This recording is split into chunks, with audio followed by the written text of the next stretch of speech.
it will be super cool, lickety split.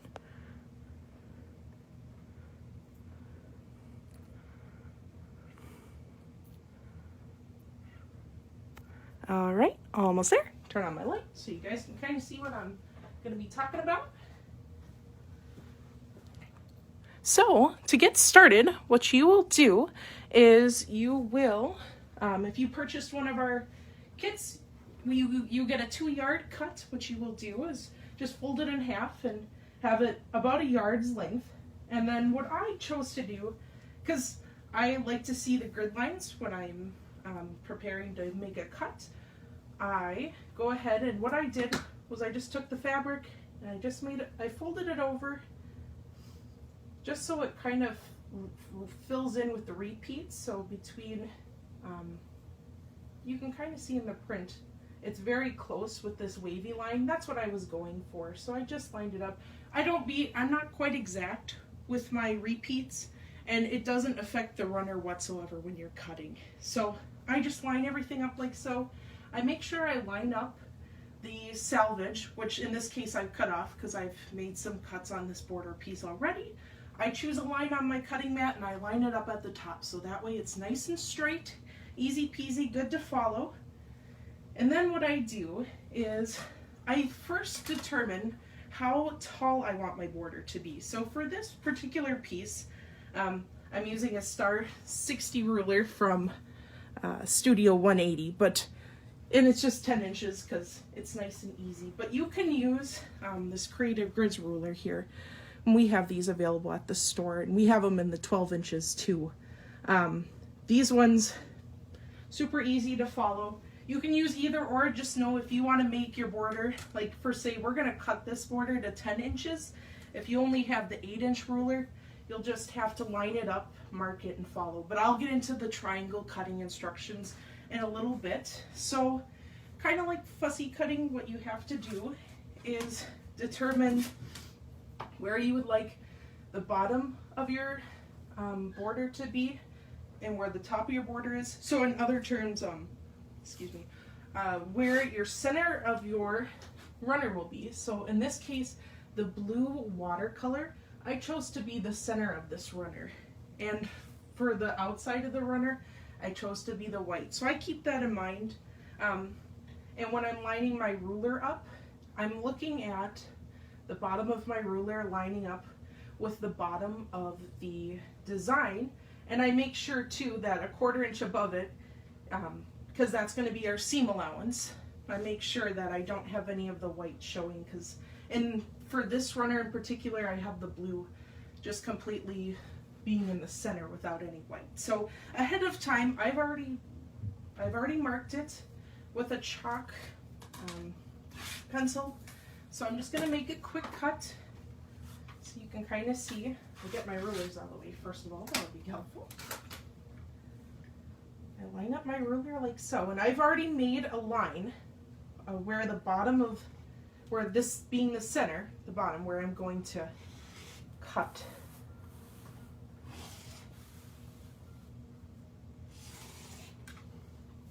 Okay, and I'm going to take my little weights off. These are very handy to have, just some sort of weight to keep your excess fabric off.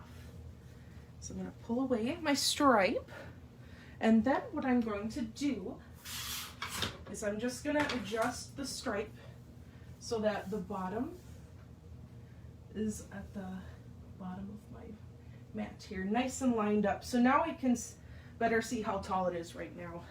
And I'm going to finish squaring off the top. So for this particular one, I want it to be 10 inches. I just find the 10 on my mats and I make a cut. And an easy way to do this, sort of kind of easy, what I do is I just follow the grid lines on my ruler and I make sure they line up with the grid lines on my mat, as many as I can, and that helps me get a better idea of how straight my material is. And I make sure to make extra looks because you can measure as many times as you want, but you only can cut once.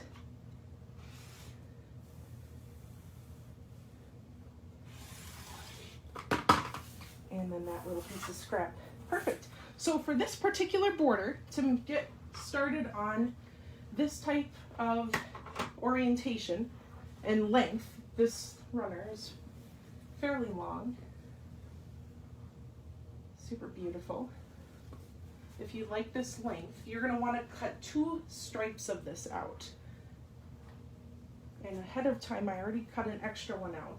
So you'll have to go through the same centering process. So just going back in the video and making sure you line the top up so it's even, go 10 inches about down. You make sure it lines up with the bottom. Always double check you're looking. So, and what I do, once I got it all good, I left this pin in here to remind me, we're gonna choose, keep that choice you had earlier in mind, what part is gonna be facing towards the center and what part is gonna be facing towards out. This side with the blue, I want it to face towards the center. So what I'm going to do, I'm gonna take my pin out because that was reminding me so. And I just open this up, open the stripes up. And I put wrong sides together when I cut. And I make sure I line it up.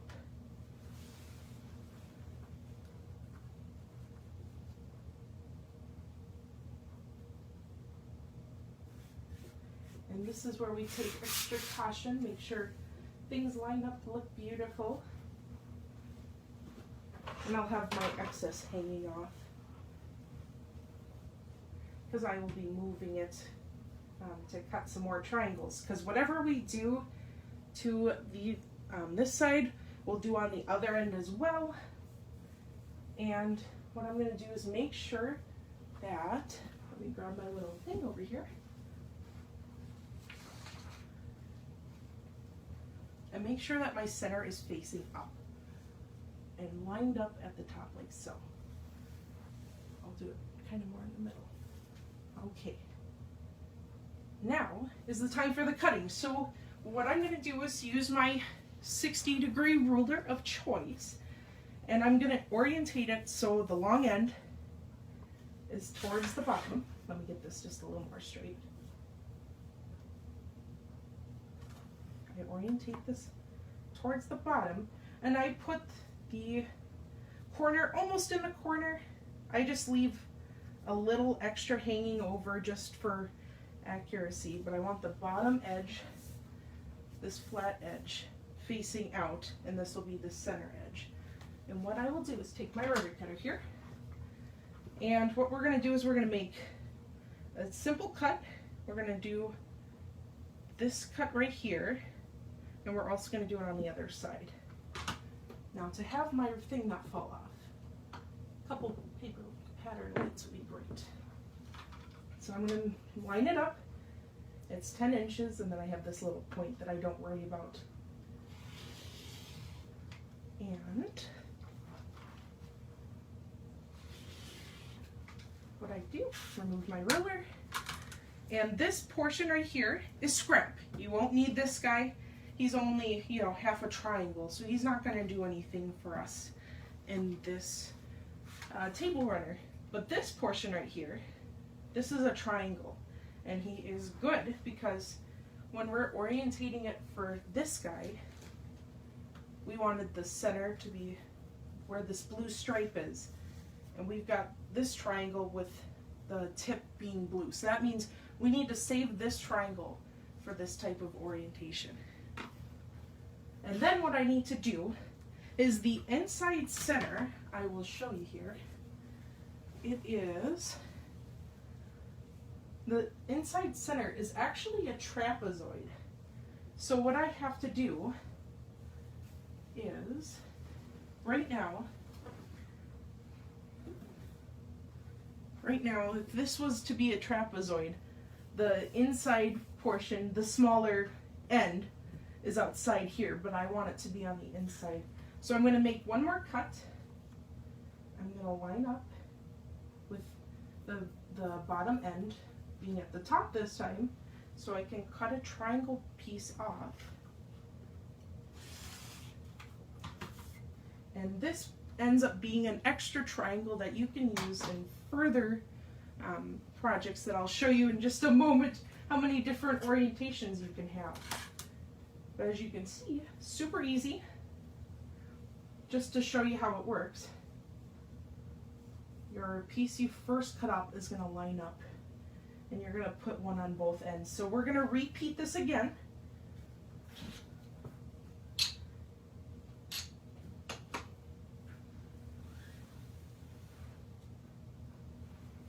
And I just keeping it nice and smooth.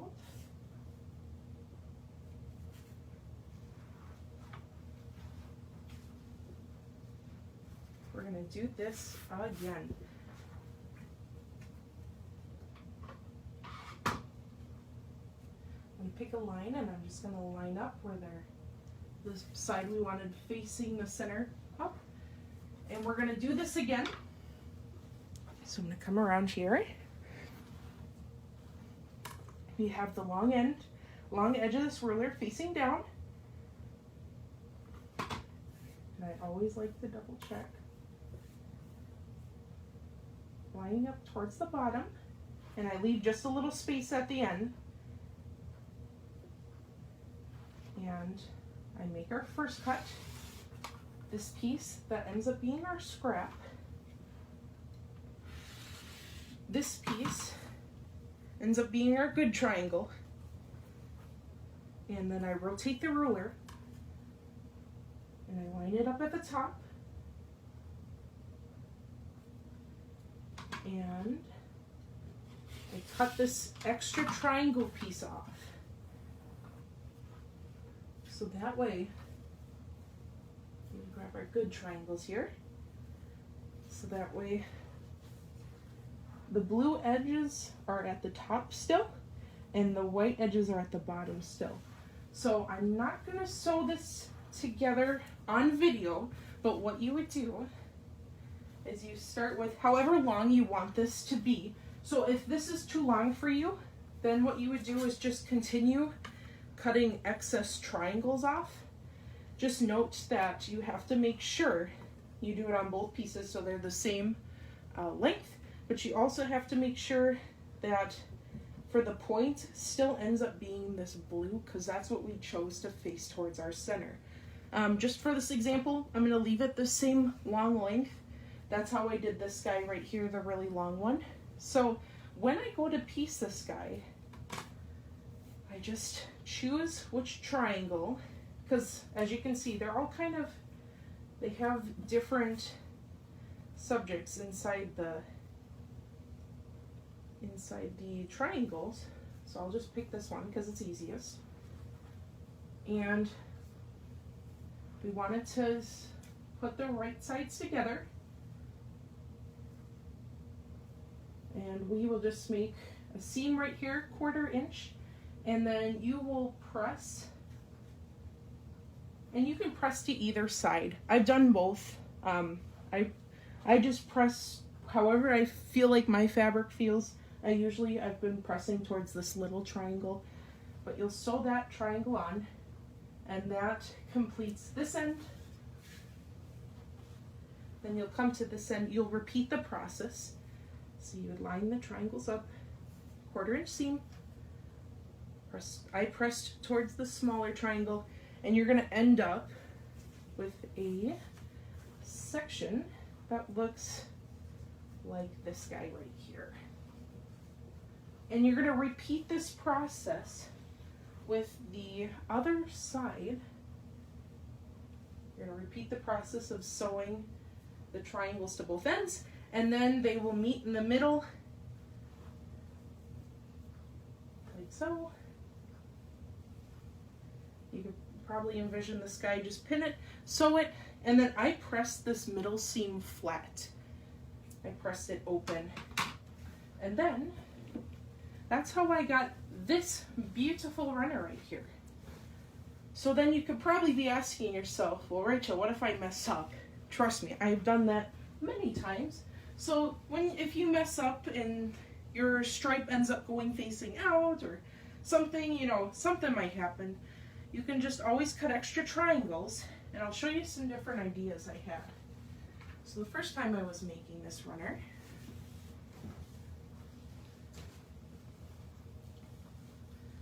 this is one idea. As you can see, I was going for the stripe to be facing out, but then it got kind of short, so I just ended up putting the reverse triangles, so the ones we were just dealing with, I put on both ends of this trapezoid. So there's just different orientations you can do to make this really. You can make it as long as you want. Here's a hexagon I just did. I've done two. That one has the stripe all the way around the edge. This one has the stripe at the top and the bottom, and then I have the reverse pieces going horizontal to kind of break up the way it looks. So those are some great ideas what you can do with your leftover triangles. You could sew another round of triangles. There's so many different ways you can do it, but that's what I recommend. So super cool, super fun. I had a great time doing this, and for these runners in particular, I chose to go with a bias binding. As you can see, super cool. It was really actually quite easy to do. I will have to have a binding class at some point, but in order to do a bias binding, I used, let me see if I can get this centered here. Flip it the other way. Nope, this way. There we go. Rock and roll. Easy quilting bias ruler. And I won't show you how to use it today, but that's the ruler I used if you want to look up a tutorial online. Super easy, we have them at the shop. That's how I'm able to do this binding without any crazy folding methods or anything like that. I just keep it nice and simple.